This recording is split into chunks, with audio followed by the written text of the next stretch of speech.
Yo, what is up? Good morning. Some pretty good news today, man. They caught one of the people for the for XXXTentacion. People are saying, I saw on Dama's live, he reported it, DJ Akademiks reported it. I think it's pretty awesome. It's a good thing. It's a start. Maybe we can find a little bit of the motive behind why this was done. But fingers are pointing to that this was a random robbery. That's what people are saying, is what people are thinking. He, like I said the other day in the other videos, and as most people probably know, he went to a motorbike shop.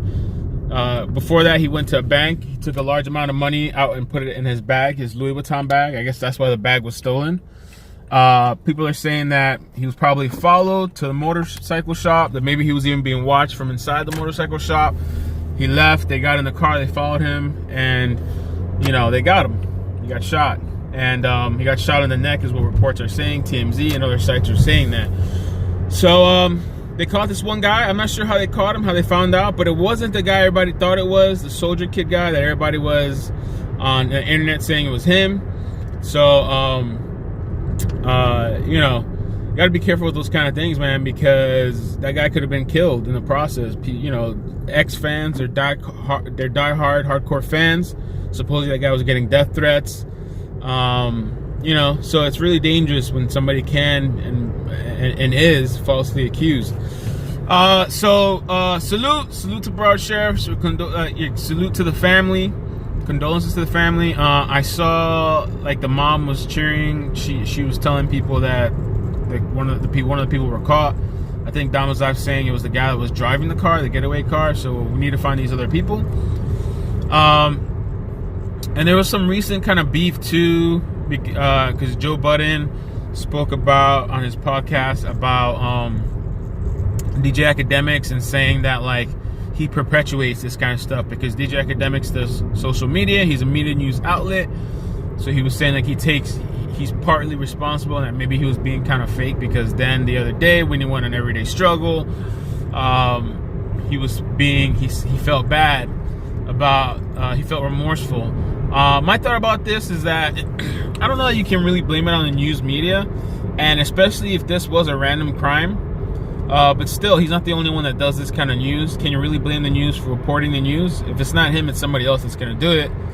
And the other thing too, just because him and X had a falling out, I don't think that makes this any fake or anything like that, because I've had falling out with friends, and I'll share this story real quick with you guys on my way to work. I had a friend named Kenny a couple of years back, and he had sickle cell. And Kenny, really good guy, man, really nice guy, super nice guy, and we were buddies, we gamed together and all kinds of stuff. And it was constant and frequent because he had the bad sickle cell one. You know, there's one sickle cell that you can live with all your life, and then there's like the other one, I forget the name, that is really bad. So he had the really bad one, and it was freaking that he would go to the hospital. But one time we had a fallout. It was an argument, I don't even know, it was over something really, really stupid, just like how everything else is in life, right? And it's really stupid in comparison to when somebody else's life passes away. But he ended up going to the hospital. I worked at the same hospital at the time, and even though we had a falling out, I still went to go see him. You know, there's some people that will hold a grudge and not go see your friend if they're in a hospital because we had a fallout. You know, I'm not that kind of person. And Kenny's the kind of guy that he's like, he feels he's always right. He would even tell you that I am always right. And he was most of the time. And he was one of those people that wasn't really the type to apologize. But I went to the hospital, I visited him back to back, brought him food. And on one day, because we were big World of Warcraft fans, I used to play World of Warcraft all the time, I brought him like this big book, this study guide, because I know he was missing playing the game. So I was like, well, let me bring him this guide, and it has all these strategies and all the raids and stuff. So I bought him that book, and that was kind of a really emotional moment for us. And like, he apologized. He was like, yo, Mel, I'm sorry. I was just like, what? I was like, I'm sorry too, man. And I'm glad that we had that moment to apologize to each other and make amends, because I didn't know he was gonna pass away.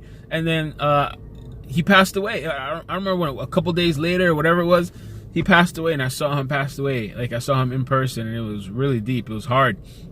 So I really feel for somebody that you stop talking to that person or something. You know, you had a fallout, you still have love for that person, and things happen and person passes away. And this is why I always say too, for people that don't talk to their parents and all this kind of stuff, that either make amends or let that person know how you really feel. Because I know people that don't talk to their parents and they don't know how that person really feels. Let me just tell you this, like with my dad, when he passed away and he did what he did, if you guys subscribe to my channel, you see the video I did, you know what happened. I wish I was one of those people that me and my dad, we had kind of fallen out. It wasn't really anything negative. He just kind of stopped talking to me. He moved, and I'd see him once in a blue moon, and then we hadn't talked for years.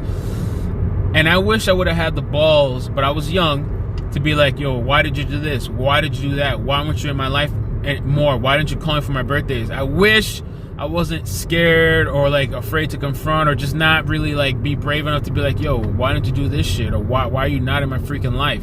Like, why, you know? And I'm not trying to bring up negative things about him, because there's a lot of positive things about him.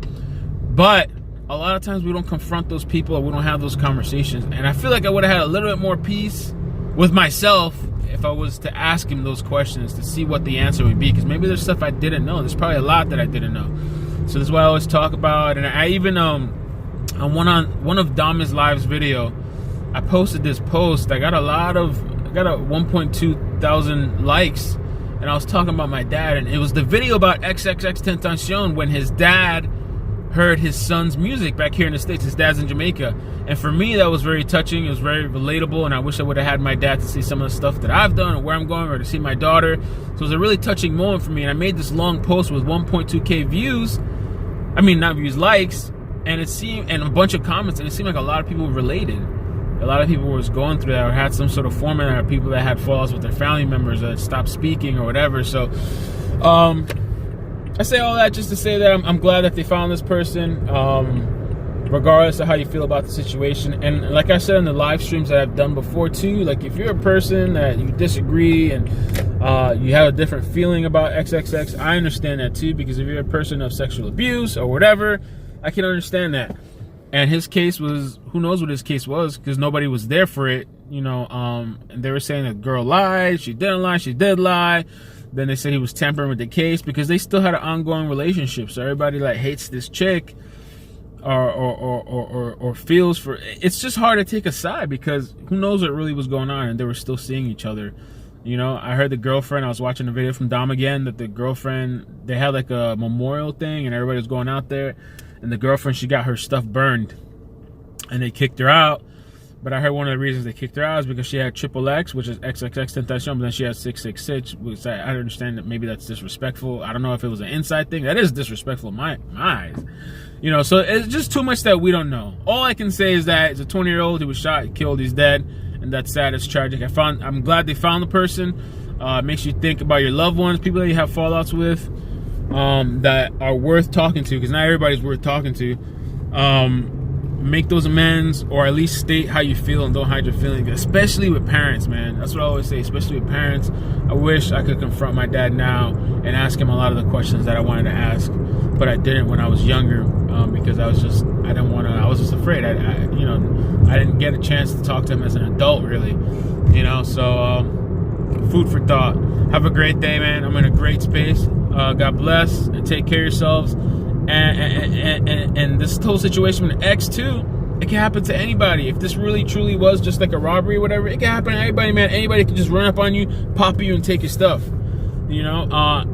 And I know a lot of people are saying what makes X so special, and this happens every day. It does happen every day, but when it happens every day, it seems like people don't care. I did a video on Corey Brown, and it has like maybe 40, 50 views. It never blew up. It was about this baby, and this whole story. If you want to check it out, type in iCkEdMeL Corey Brown. You can watch the video. But the cousin of that family member saw the video, and she like thanked me. She's like, thank you for doing this video, and they're still going through it and trying to get justice. So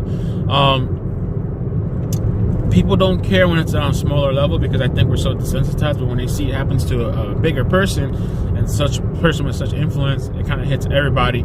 It hit me more home because it happened here in South Florida, and I saw the video. Everybody uploaded that video of him in the car, lifeless, and it kind of hit me a bit, and it had me thinking, you know. So I don't know.